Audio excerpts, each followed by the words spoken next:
Peanut ചട്നിയാണ്. അതിന് വേണ്ടിയിട്ട് ഞാൻ 1/4 കപ്പ് കപ്പലണ്ടി എടുത്തിട്ടുണ്ട്. പിന്നെ ഒരു ചെറിയൊരു സവാള എടുത്തിട്ടുണ്ട്, ഒരു വെളുത്തുള്ളി, 3 പച്ചമുളക് എടുത്തിട്ടുണ്ട്, പിന്നെ ഒരു ലേശം പുളി എടുത്തിട്ടുണ്ട്, പിന്നെ ഒരു 4 ചുവന്ന മുളക് എടുത്തിട്ടുണ്ട്. ഈ കപ്പലണ്ടി ഒന്ന് വറുത്തെടുക്കണം. എണ്ണയൊന്നും ഒഴിക്കണ്ട, ഡ്രൈ റോസ്റ്റ് ചെയ്താൽ മതി. ഇതൊന്ന് വറുക്കാനായിട്ട് ഞാൻ അതിലേക്ക് ഇതിട്ട് കൊടുക്കും. എന്നിട്ട് ഇതൊന്ന് വറുത്തെടുക്കാം. ഒരു മീഡിയം ഫ്ലെയിമിലിട്ടിട്ട് കരിയാതെ വേണം വറുത്തെടുക്കാൻ വേണ്ടിയിട്ട്. ആദ്യമായിട്ട് പൊട്ടാൻ തുടങ്ങിയിട്ടുണ്ട്. ഇനി ഇതിൻ്റെ തോലെല്ലാം കളഞ്ഞെടുക്കാം. ഞാൻ ചൂടാക്കാൻ വെച്ചിട്ടുണ്ട്, അതിലേക്ക് കുറച്ചിട്ട് എണ്ണ ഒഴിച്ചു കൊടുക്കാം.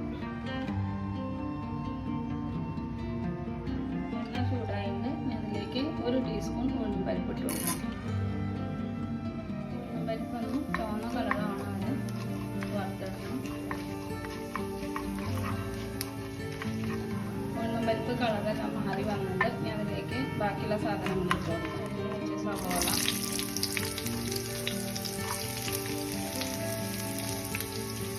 ചുവന്ന മുളക്, പച്ചമുളക്, വെളുത്തുള്ളി ഇട്ട് കൊടുക്കുക. ഇനി ഇതെല്ലാം ഒന്ന് വഴറ്റി വെക്കാം.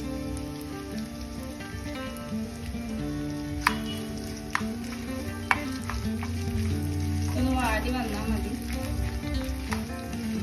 ഇതെല്ലാം നന്നായിട്ട് വാടി വന്നിട്ട് ഇനി തീ ഓഫ് ചെയ്യാം. എന്നിട്ട് ഇതെല്ലാം ഒന്ന് അരച്ചെടുക്കാം. തോല് കളഞ്ഞ വെച്ച് കപ്പലണ്ടി, പുളി, വഴറ്റി വെച്ച്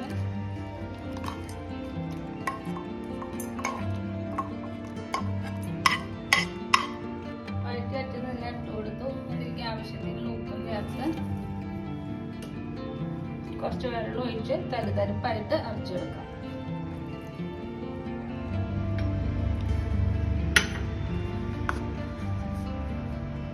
ചട്നി അരച്ചെടുത്തിട്ടുണ്ട്. ഇതുപോലെ അരച്ചെടുക്കണം. ഇനി ഇതൊരു പാത്രത്തിലേക്ക് മാറ്റാം. തരിതരിപ്പായിട്ട് അരച്ചെടുക്കണം. പിന്നെ എരിവും പുളിയൊക്കെ ഓരോരുത്തരുടെ ഇഷ്ടത്തിന് അഡ്ജസ്റ്റ് ചെയ്യാം. ഞാൻ ഇവിടെ കുറച്ച് സ്പൈസി ആയിട്ടാണ് ഉണ്ടാക്കിയെടുക്കുന്നത്. ഇതിൽ കുറച്ച് വെള്ളം ഒഴിച്ചിട്ട് ഒന്ന് ലൂസാക്കി വെക്കാം.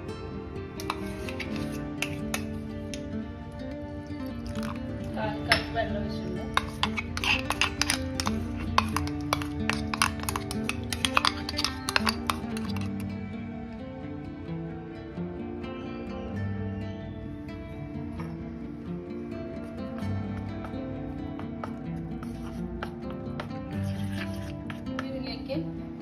ഒരു 1/4 സ്പൂൺ കായ ഇട്ട് കൊടുക്കാം.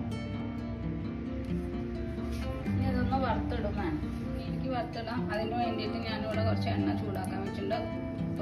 ഒരു ടേബിൾ സ്പൂൺ എണ്ണ ചൂടാക്കാൻ വെച്ചിട്ടുണ്ട്. ഞാൻ അതിലേക്ക് 1 ടീസ്പൂൺ കടുക് ഇട്ട് കൊടുക്കാം.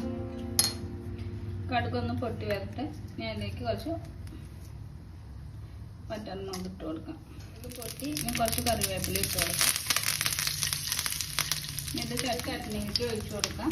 ചട്നി തയ്യാറായിട്ട് എല്ലാവരും ഉണ്ടാക്കി നോക്കണം. ഇഷ്ടപ്പെട്ട ലൈക്ക് ചെയ്യണം, ഷെയർ ചെയ്യണം, സബ്സ്ക്രൈബ് ചെയ്യണം. Thanks for watching.